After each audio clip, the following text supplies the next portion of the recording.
বাংলাদেশ ভারত এই দুটি দেশ ছিল আর্থিক সম্পর্ক, বন্ধুত্বপূর্ণ সম্পর্ক মধ্যে একটু কূটনৈতিক টানাপোড়েনের কারণে কিন্তু দুই দেশের মধ্যে একটি বাধা সৃষ্টি ছিল এবং আজ থেকে ঠিক 22 মাস পূর্বে এই পথে সহ বাংলাদেশের নাগরিকদের জন্য কিন্তু ভারত এই টোটাল ভিসা প্রক্রিয়া কিন্তু স্থগিত করে বন্ধ ছিল। তারপর কিন্তু ধীরে ধীরে সেখানে মেডিকেল ভিসা, স্টুডেন্ট ভিসা এবং শুরু হয়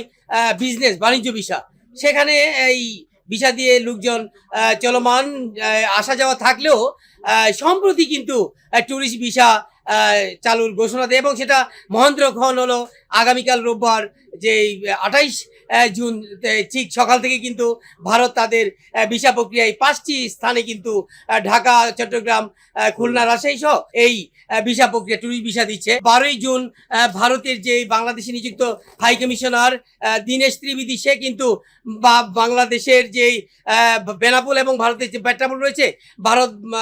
বাংলাদেশের বেনাপোল পেট্রাপোল সীমান্ত দিয়ে হেঁটে হেঁটে বাংলাদেশে প্রবেশ করেন এবং তার যে কথার ছোঁয়া ছিল যে বাংলাদেশের সাথে ভারতের যে আর্থিক সম্পর্ক, বন্ধুত্বপূর্ণ সম্পর্কটা রয়েছে সেটি ফিরিয়ে আনা, ঠিক তার ঘোষণা অনুযায়ী কিন্তু গত 25 জুন ঢাকার যে যমুনা ফিউচার পার্কে যে ভারতীয় হাই কমিশনের ভারতীয় যে ভিসা অফিস রয়েছে সেখানে কিন্তু তিনি ঘোষণা দেন আগামীকাল 28 জুন থেকে বাংলাদেশি ট্যুরিস্ট ভিসা চালু করবেন। তার এই ঘোষণার পর থেকেই কিন্তু ভারত বাংলাদেশের এই ব্যবসায়ী রয়েছেন, যারা পর্যটক রয়েছেন, বিভিন্ন নাগরিকরা রয়েছেন, তাদের মধ্যে আসলে একটা উৎসব মুখর পরিবেশ চলছে এবং সেটা মহেন্দ্রক্ষণ হিসাবে আগামীকাল রোববার যে 28 জুন সেটি কিন্তু সবাই অপেক্ষা করছেন। আমি যদি একটি বিষয় জানিয়ে রাখতে চাই সেটি হলো এই ভিসা প্রক্রিয়া, যে ট্যুরিস্ট ভিসা প্রক্রিয়া স্বাভাবিক করার কারণে কিন্তু বাংলাদেশের এই যে ব্রাহ্মণবাড়িয়ার আখাউড়া ইমিগ্রেশন রয়েছে, আন্তর্জাতিক ইমিগ্রেশন এলাকায় আমি এসেছি, আমি সরজমিনে এসে দেখলাম এই এলাকায় যে পরিষ্কার পরিচ্ছন্নতা চলছে, সেখানে ডেস্কের পরিধি বাড়ানো হচ্ছে। সেখানে আমি আখাউড়া ইমিগ্রেশন যে ইনচার্জ আছেন ওসি আলাউদ্দিন, তার সাথে আমি কথা বলেছি। তিনি আমাকে জানিয়েছেন যে তাদের লোকবলের অভাব, হয়তো ভিসা প্রক্রিয়া স্বাভাবিক হলে লোকজনও বাড়বে, যার ফলে সে কিন্তু আমাকে জানিয়েছেন যে এই আখাউড়া আন্তর্জাতিক ইমিগ্রেশনে তাদের লোকবল বাড়ানোর জন্য সেখানে কিন্তু তাদের কর্তৃপক্ষকে জানিয়েছেন এবং সেখানে লোকও বৃদ্ধি করা হবে। তিনি আমাকে আরও জানিয়েছেন যে এই ভিসা প্রক্রিয়া স্বাভাবিক করার কারণে একটা সময় অন্তত 2,500-3 হাজার লোক এই পথেই কিন্তু আসা যাওয়া করতো, সেখানে এখন তা নেমে এসে 250 থেকে 200 যাত্রী কিন্তু চলাফেরা করে, যারা এই মেডিকেল এবং বিভিন্ন ভিসাধারী কিন্তু ট্যুরিস্ট ভিসা না থাকার কারণে যাত্রী পারাপার কমে যায়। এই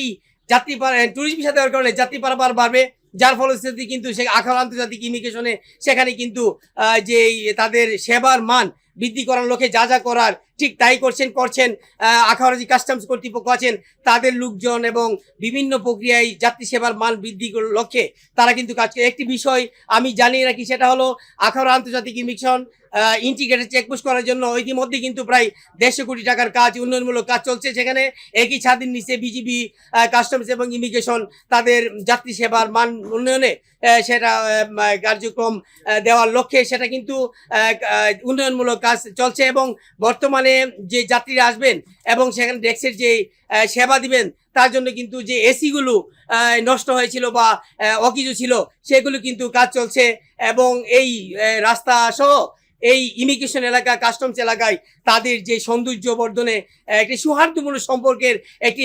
বার্তা আমি কিন্তু এই আখাউড়া আন্তর্জাতিক ইমিগ্রেশনে এসে পেয়েছি। এই পথে যাতায়াতে অনেক সহজ বিধায় যাত্রী পারাপারে কিন্তু বাড়বে বলে ধারণা করছেন কাস্টমস এবং ইমিগ্রেশন কর্তৃপক্ষ। বাংলাদেশের মানুষ আশা করে যে এই ভিসা প্রক্রিয়া সহজ হলেও ভারতের যে বাংলাদেশের প্রতি যে মানসিকভাবে বিরূপ প্রতিক্রিয়া একটি রয়েছে সেটা থেকে বের হয়ে আসতে হবে, ফলেই দুদেশের যে